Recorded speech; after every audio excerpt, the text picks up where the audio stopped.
Imagine uma paisagem típica do norte da Europa, onde a névoa matinal envolve as águas escuras. Na terra úmida, a turfa se acumula lentamente ao longo dos séculos, e o ar se enche com o cheiro característico de matéria orgânica em decomposição. Para um observador moderno, essa seria uma cena a ser evitada. Mas há mais de 1000 anos, um ferreiro medieval teria visto algo diferente. Ferro.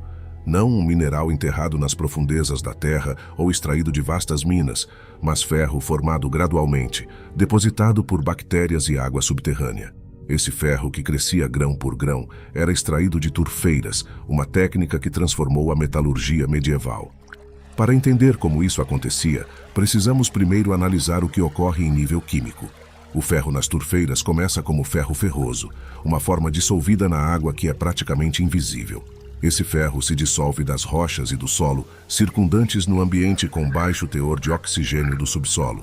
Mas quando a água atinge a superfície, o oxigênio faz com que o ferro oxide e forme partículas sólidas de oxi-hidróxido de ferro, conhecidas como guetita. Essas partículas se acumulam na turfa, formando camadas de um material poroso, quebradiço e de cor laranja ferrugem. O que é fascinante nesse processo é que não se trata apenas de uma reação química. A biologia também entra em jogo. Bactérias específicas, como Thiobacillus ferroxidans. Elas atuam como catalisadores na transformação do ferro, oxidando-o e concentrando-o como parte de seu ciclo de vida. As bactérias deixam um sinal visível, uma película iridescente na superfície da água que se assemelha a óleo, mas é, na verdade, um precipitado gelatinoso de hidróxido de ferro. Esse marcador era bem conhecido pelos ferreiros medievais, que o interpretavam como um sinal da presença de ferro. Uma das características mais notáveis do minério de ferro de pântano é sua capacidade de regeneração. Após a extração, os depósitos de ferro se reabastecem em cerca de 20 anos, permitindo que as comunidades medievais explorassem o mesmo pântano uma vez por geração. Essa regeneração natural fez do minério de ferro de pântano um recurso renovável, uma fonte de metal que se reproduzia enquanto as comunidades o utilizassem. Algo bastante incomum na história da mineração. Na Escandinávia e na Finlândia, o minério de ferro de pântano dominou a produção de ferro entre 500 e 1300 d.C., um período de 800 anos. Na Islândia, por exemplo, existiam grandes instalações de produção de ferro conhecidas como fazendas de ferro, que operavam exclusivamente para extrair e fundir minério de ferro de pântano. Muitas comunidades rurais menores também se dedicavam a essa atividade, produzindo ferro suficiente para suas necessidades internas. Na Hungria, arqueólogos escavaram mais de 300 siderúrgicas do início da Idade Média, muitas das quais processavam minério de turfa local. Embora não houvesse contato entre as diferentes regiões, o processo de transformação da lama do pântano em ferro seguia uma sequência semelhante em todos os lugares. Isso sugere que o método não foi inventado uma única vez e depois disseminado, mas sim descoberto independentemente diversas vezes devido à lógica inerente ao processo. A extração do minério era o primeiro passo. Os trabalhadores medievais sabiam reconhecer depósitos de minério na paisagem. Procuravam por vegetação seca, áreas úmidas com plantas que prosperavam em solo saturado e água marrom avermelhada. Uma vez identificado o depósito, utilizavam sondas de madeira ou metal para detectar concentrações mais elevadas de minério abaixo da superfície. Em seguida, com facas especiais, cortavam a turfa e extraíam o minério manualmente. Alguns depósitos continham nódulos do tamanho de ervilhas espalhados pela turfa, enquanto outros formavam crostas e placas maiores. A etapa seguinte era a calcinação. O minério, geralmente úmido devido à água do pântano, precisava ser seco e parcialmente purificado antes de entrar no forno. Os trabalhadores depositavam o minério sobre uma camada de madeira em chamas, permitindo que o calor, que atingia entre 600 e 800 graus Celsius, expulsasse a umidade e queimasse as impurezas, principalmente o enxofre. O excesso de enxofre torna o ferro quebradiço e difícil de trabalhar, portanto, essa etapa era crucial para melhorar a qualidade do metal. A calcinação também tornava o minério mais poroso, o que facilitava o processo de fundição. A fundição era a terceira etapa. Os fundidores medievais construíam fornos de redução direta usando argila local. Esses fornos, tipicamente cônicos, mediam entre 70 e 100 centímetros de altura e 30 a 40 centímetros de diâmetro. Eram carregados com camadas alternadas de carvão vegetal e minério calcinado, numa proporção de 1 para 1. O ar era insuflado através de um tubo de argila chamado ventaneira, elevando a temperatura do forno para entre 1000 e 1300 graus Celsius. É importante notar que os fornos medievais não atingiam o ponto de fusão do ferro puro, que é de 1538 graus Celsius. Em vez disso, o minério era reduzido a ferro metálico, que não derretia completamente, mas se transformava em uma massa porosa chamada bloco. Enquanto isso, impurezas como sílica e alumina derretiam em escória líquida e eram despejadas do forno. O processo de fundição produziu resultados modestos. Um forno de redução direta convertia apenas 10 a 20% do ferro do minério em um lingote utilizável. O restante se perdia na escória, mas o ferro obtido, embora com baixo teor de carbono, era um material valioso, pronto para forjamento. A etapa final era a consolidação. O lingote, repleto de escória e fragmentos de carbono, precisava ser martelado repetidamente enquanto ainda quente. Cada golpe ajudava a remover impurezas e comprimir o metal em um lingote sólido e maleável. Esse processo físico era árduo, mas o resultado final era um ferro de baixa qualidade, adequado para a fabricação de ferramentas, pregos, facas e armas. O ferro dos pântanos possuía uma propriedade única, seu teor de fósforo.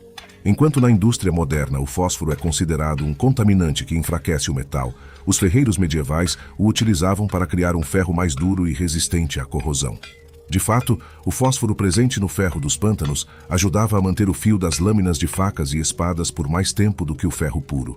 Além disso, esse tipo de ferro resistia à corrosão com mais eficácia, tornando-o ideal para aplicações onde a durabilidade era essencial.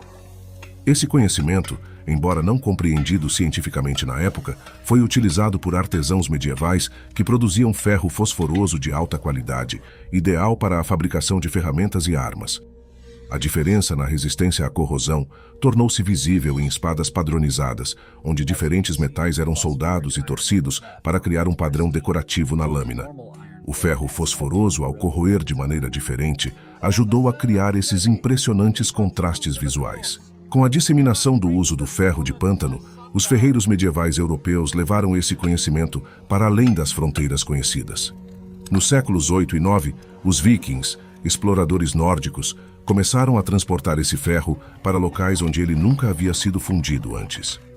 Por volta de 1021 d.C., eles estabeleceram um assentamento no que hoje é Terra Nova, no Canadá.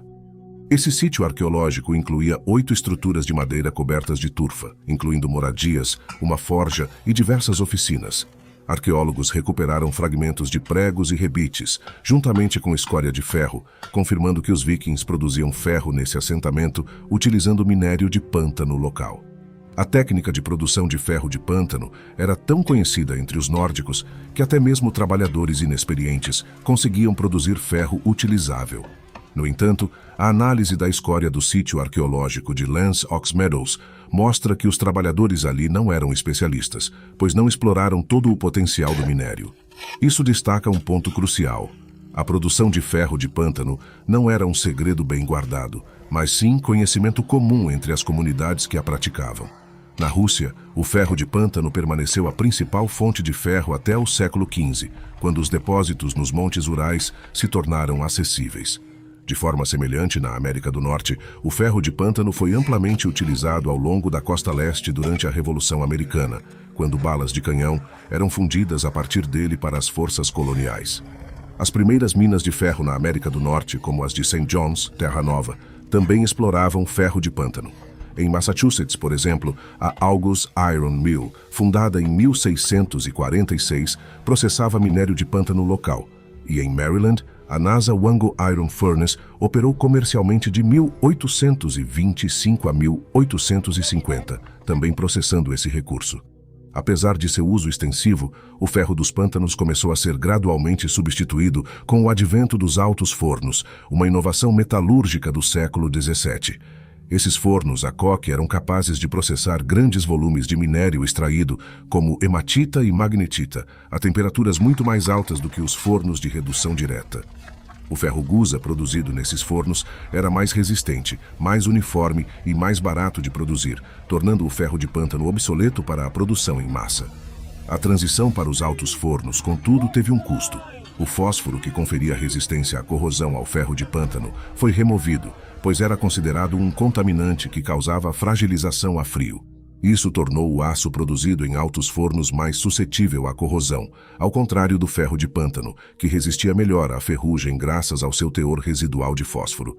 De fato, o custo global da corrosão é estimado em aproximadamente 2,5 trilhões de dólares americanos anualmente, representando cerca de 3,4% do PIB mundial.